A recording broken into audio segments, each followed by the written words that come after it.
TBIC, the best in sports entertainment. We're here live in Power Rooms USA, TNS Media Group. I just want to speak about the Sixers right now. Everybody can agree the Sixers is trash. We do have some bright spots, though. I want to speak about one bright spot, MCcain. He is the Rookie of the Year, in my opinion. I think he's starting now, especially with the inconsistencies with Paul George and Embiid. And he's actually been playing fairly well, currently averaging 16.5 points per game. He played 16 games this season, averaging 2.8 assists per game and 2.2 rebounds, which puts him at the top of the actual, Rookie of the Year candidate standings from the win actual Rookie of the Year, followed by Jalen Wells from Memphis and Zachary from Atlanta and Dalton Connect. All of them guys are kind of in a 12-point range as far as averages. I believe Dalton Connect is at 11.5, Zachary is at 11.5, and Jalen Wells is at 12.5 points. So what's your thoughts? Is he Rookie of the Year? To me, currently, I would say in first quarter of the season, it looks like it, but like the way I look at it is like I call him TikTok Jay, for instance. But TikTok Jay, his thing is he actually what I've been seeing in the games is like he get a lot of more so catch and shoot. So to me, as far as his scoring ability is concerned, I see more so as a lot of catch and shoot. He's not. I wouldn't consider him a bucket. Personally. What do you mean he can't get it? Like he's not Kyrie Irving? No, he's more of because I see people here comparing him with Steph Curry sometimes. I'm like, he more of a Klay Thompson without defense more than a Steph Curry to me, personally. Because a lot of his shots are more so catch and shoots. He's not a big ball handler. I just see him get trapped and actually people push him out, push him back half court, and he'll throw like more so erratic pass to get him out of a trap. Most of his points actually do come from more so fast breaks and more so wide open kick out shots. As far as that's concerned, that can be noted as far as like once teams actually start game playing against that, I would assume that his points will go dramatically down. And with and how the Sixers are currently right now, as far as the state of the Sixers, once Embiid comes back, any type of strength whatsoever at this point, and also Paul George is another person. Any type of strength come back. If those guys come back for his little run that he be having, he's averaged about a little bit over 20 points. I think about 25 points in his last run. I would say that his shot attempts gonna go dramatically down. So that's actually will give room for other players such as like a Zach Edey, which was probably my preseason Rookie of the Year. Prior to the season coming in, that I'll predict as far as like I knew he'll get the actual time on the court, and plus he provides something more than just points. He gave points and rebounds, so he's a footer. So, but with MCcain, I think he's all right, but he's not real to me personally. So. I mean, men lie, women lie, numbers don't. If you look at the numbers of this kid, if you look at what he's been doing, he's averaging 16.5 points. Remember the first 4 or 5 games he wasn't even playing. He was getting junk time off the bench. He comes in when Embiid's out, scores over 30 points. And if you look at that you can't get 30 points going to catch and shoots.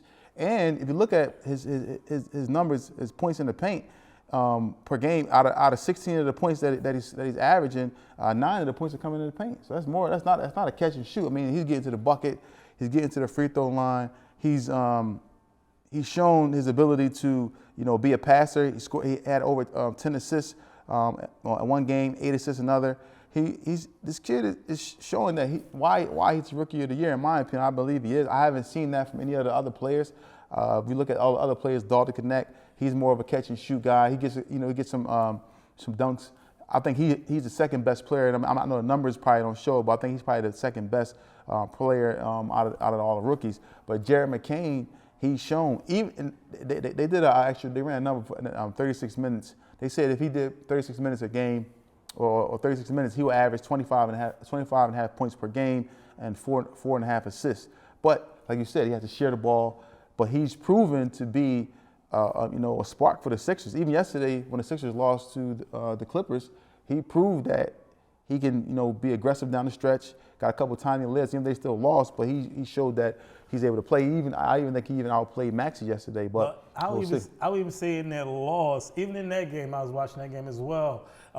You will see that the Sixers. Well, Nick Nurse actually he goes away from Jared McCain when they're actually trying to more so come back or actually try to win the game. You'll see they put Celeb Martin in. Why?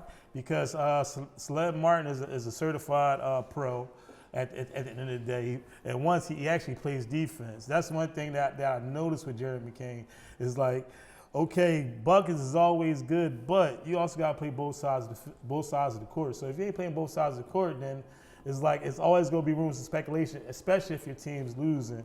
Okay, so like with the current state of the NBA right now, it's like, and the fans, we are super, super smart nowadays. So it's like they're not just gonna give us points, and we look at the record, you're still 3-11,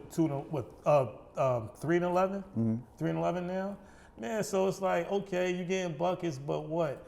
Buckets to what?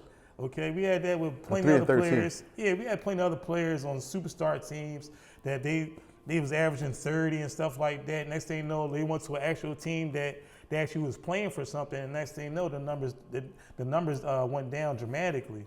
There's a lot of players like that. But even if you look at the numbers, I'm saying like numbers, like we said, numbers don't lie. You look at the numbers of this kid right now. He's playing less minutes.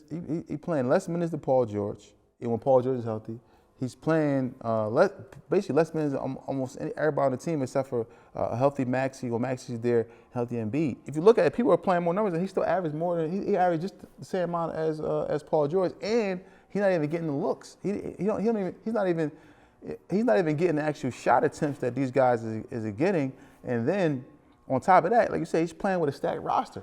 And then you know how the NBA goes. These players are paid, like Paul George is paid, Embiid is paid, so they're gonna get the looks first. But for him to be doing what he's doing as a rookie, if you look at his numbers, if he continued to play the way that he's playing, he will be, next year I believe he will be a lot better. He has the no fear factor, in my opinion, and he's proven he's blowing a lot of these other rookies out of the water. He has. I think he has over 100 plus points more than the closest rookie. So my question would be though, how will the Sixers adjust with McCain having this such hot start once the actual the roster is actually at least 80% better health as far as like Paul George and Embiid and Maxey is concerned. With those three factors, those three players is concerned. Once they're in the game on a consistent basis, I'm saying like averaging their regular like 30 plus minutes, how would you think that would translate to basically like with TikTok J out there? Well, because you got to go with the best player who's giving you the most of that time. Paul George is giving you nothing. Embiid I think he scored 35 the other day against Orlando, but the losing effort. You got to go with the best player. Right now, he's one of your best players. He's averaging 16 points a game. He's playing well. He has a high hand. You got to stick with the kid. You got to. Is it translating to wins? I mean, it's not translating to wins with Paul George getting the ball. So so if he's playing, if he's a young spark and he's proven that he's able to play that position, and he's gonna make it easier for you to possibly make a move on getting rid of some of these old players that you have in your team, you gotta let I would say TikTok J. You gotta let TikTok J play. You know what I'm saying? Let TikTok J go in there and do what he's gonna do, because at the end of the day, like I said, men lie, women lie, numbers don't. And since this kid has been playing, he's been a spark for the Sixers. And right now, currently, he's my pick of Rookie of the Year. Hey. TBIC, the best in sports entertainment. Good, it's your boy OT.